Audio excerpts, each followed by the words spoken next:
Good morning and welcome to Frontiers of Knowledge segment of Dr. Lamba's Awakening Call. Long back, once I first visited Bark and I was talking to the scientists and they were saying that nuclear fission is good, but it's more destructive. But if nuclear fusion can be achieved, it shall be a breakthrough. Electricity generated would be pollution free and continuous. Well, what we talked about almost 40 years back and 50 years back, maybe 60 even. I was fresh, young, 22 years old, now I'm 80. And after this, I was amazed to learn the other day that the scientists at the Livermore National Laboratory, they have made history. They have been successful in producing a nuclear fusion reaction. And that has resulted in net energy gain, a breakthrough, which the US officials are saying a remarkable landmark achievement and a milestone for the future of the clean energy. Great. All these fields of unclean energy, thermal energy are set at rest. But when do you think you are going to turn on the light using energy produced by nuclear fusion, and which will help end the dependence on the fossil fuels? But then what is this nuclear fusion? That's a million-dollar question to be understood. And why does it matter? Well, nuclear fusion is, as opposed to fission, a man-made process. It replicates the same energy that powers the sun. And nuclear fission happens when two or more atoms are fused into one larger one. And that generates a massive amount of energy. It's happening every second in sun. But here, it's a man-made process. So scientists around the world have been studying nuclear fusion, as I said, for decades. My own reaction to the nuclear fusion was, as I said, almost 60 years back. Because that provides limitless carbon-free energy without the nuclear waste created by the current nuclear reactors. Now the problem is, nowadays, we get one nuclear fission, and that creates nuclear waste, which is very harmful. So fusion projects mainly use the elements deuterium and tritium, which are isotopes of hydrogen, very clean. The deuterium from a glass of water with a little tritium added can power a house for a year. Just imagine. A glass of water would give you deuterium and add to that a little tritium, and you get enough energy to power a house, light, gas, everything for 1 year. But the problem is that the tritium is a very rare element and very difficult to obtain, although it can be synthetically made. So unlike coal, you only need a small amount of hydrogen and the most abundant thing found in the universe, and that is, yes. So all this talk of the green hydrogen and others would also pale into insignificance. And that is the real progress. Hydrogen found in water is sufficient, as I said, to generate. And that, imagine it, that if 1 glass of water can generate enough power for one house for 1 year, you don't have any problem at all.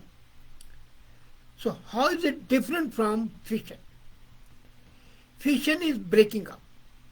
When people think about nuclear energy, cooling towers and mushroom clouds, they come to mind. But fusion is completely different. As I said, fusion fuses 2 or more atoms together rather than splitting the atom.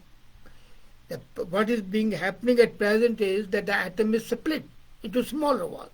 Fusion is a kind of energy that powers nuclear reactors around the world and will replace fission, which is harmful. And like fusion, the heat generated from splitting atom is also used to generate energy. But as I said earlier, the nuclear waste is a problem. And nuclear is a zero emission energy source. It produces volatile radioactive waste that has to be stored safely. So, what has happened is revolutionary. Now, how would the nuclear fission power ultimately come to your house, to light up your house? There are two ways to generate nuclear fission, and both have the same results. As I said, fusing two atoms creates tremendous amount of heat, which holds the key to producing energy. And that heat can be used to warm water, create steam, turn turbines to generate energy, like the nuclear fission, but without the waste. So, the big challenge of harnessing fusion energy is sustaining it long. That has been a major challenge, so that it can create power grids and heating systems around the globe. And this breakthrough in US is a big deal, but a lot more needs to be done. And the illustration provided by the National Ignition Facility at the Lawrence Livermore National University depicts a target pellet inside a holarium capsule with a laser beam entering through opening on either end. This beam compresses and heats the target to the necessary condition for the nuclear fusion to occur. When I looked at this illustration, I wish I could show it to you.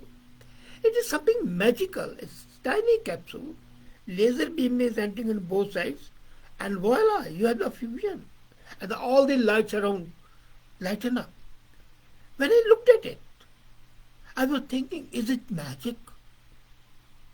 Yes, it is. It's a magic of nature replicated by man.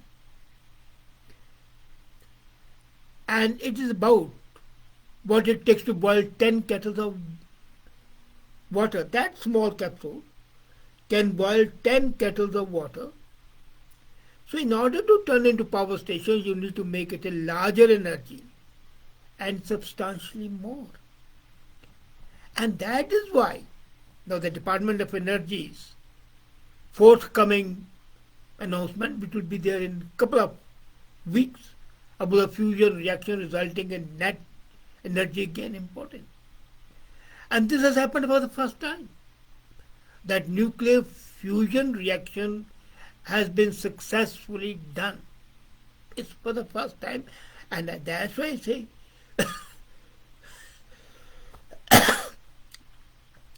it's revolutionary. There are many steps until this can be commercially viable. Yes, it takes time from lab to commercially viable situation. But it's essential for the scientists to show that they can create more energy with this process. Otherwise it doesn't make sense. And that they can do. And where does the fusion take place? Nowadays, USA has been successful in doing it, but UK, Europe, France, they are all working on thermonuclear experimental reactors, and 35 countries, they are collaborating in nuclear fusion lab. This has been done independently by USA, but togetherly they are working on thermonuclear experimental reactor, and the more important members are China, USA, European Union, Russia, India, Japan, and South Korea. And what has happened in Lawrence Livermore University is going to be an example for them to follow. Now the researchers at this lab, which is near San Francisco, were able to produce a fusion reaction and generated more energy than it consumed Of course, you need energy to drive those laser beams even. And according to one of the persons who is familiar with the research, he doesn't want to be named, that the real results, he told me, have not been disclosed. They are keeping them confidential and then they'll disclose it. As a matter of fact, this is a duplicity.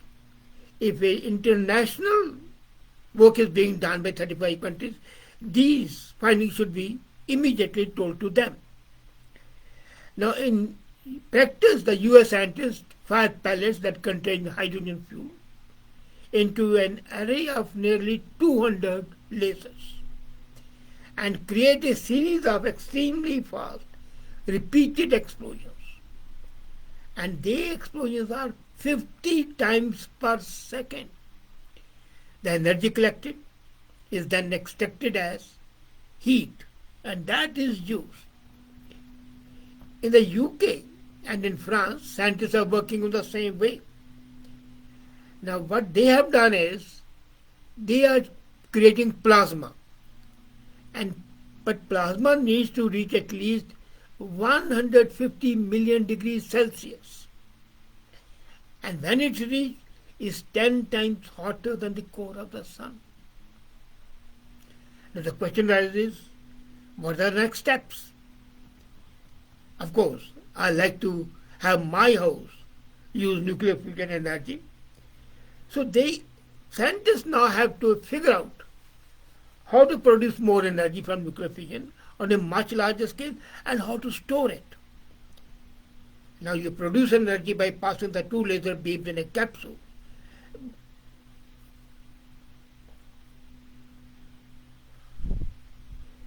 But that's not enough. You have to generate more, you have to store it, and then transmit it as and when needed. And then you have to bring the cost down. Bring the cost down is most important so that the people can afford it. The scientists also need to harvest the energy produced, as I said, and transfer it to a power grid. It might take years, it might take decades. But one thing is clear, that fusion would be able to produce unlimited amount of clean energy. And scientists are on a race against the clock to fight the climate change. And this is a major factor in facing. Personally, I feel next 20 to 30 years, there will be considerable action taken on that. And who knows that after a couple of decades, we might be using this energy. Now, in this connection, Canada and India both are doing a great thing. They are dedicated to nuclear fusion. They are working hard on that. The only thing is it has to be economically viable, store energy, generate, store, and transmit. If these three problems can be solved, then one thing is sure, that the history of human energy, human created energy, might be better than the natural created energy. And if that happens, that shall be something astounding, amazing, and wonderful. The problem is not